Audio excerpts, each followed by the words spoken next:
वालेकुम। मेरा नाम सुभान सलीम है। मैं मैनेजिंग डायरेक्टर हूँ पर्ल ग्लोबल सिटी का। और मुझे बड़ी खुशी हो रही है ये बताते हुए कि हम स्पॉन्सर कर रहे हैं M&M को, और इंशाल्लाह मुझे पूरी उम्मीद है कि ये वेंचर बहुत आगे जाएगा। Thank you. थोड़ा सा ब्रांड का बताएं आप, ये ऑलरेडी ब्रांड कहाँ पे चल रही है आपकी, और इससे ये पहले कपड़ों की जो ब्रांड है, ये मेलन कट्योर है। ये बेसिकली इसमें सिर्फ मल्टी ब्रांड्स हैं एक ही जगह पे। जितने भी बड़े बड़े ब्रांड्स हैं वो इसमें आए हुए हैं, और उन्होंने अपना एतमाद शो किया है।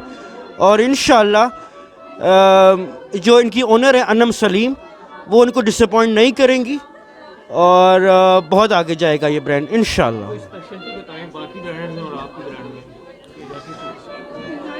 बेसिकली इस ब्रांड में और बाकी ब्रांडों में ये फ़र्क है कि आप यकीन करें कि ये सबसे ज़्यादा कॉस्ट इफ़ेक्टिव है।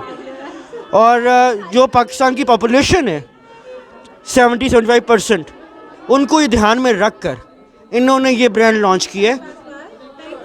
क्या कहना चाहेंगे आपके आने वाले या इसको यूज़ करें कस्टमर को, क्या कहना चाहेंगे, क्या मैसेज देंगे? मैं कस्टमर्स को ये कहना चाहता हूँ कि आप आइए और इसमें बढ़ चढ़ कर हिस्सा लें इस शॉपिंग बोनंजा में, और इंशाल्लाह आप डिसअपॉइंट नहीं होंगे।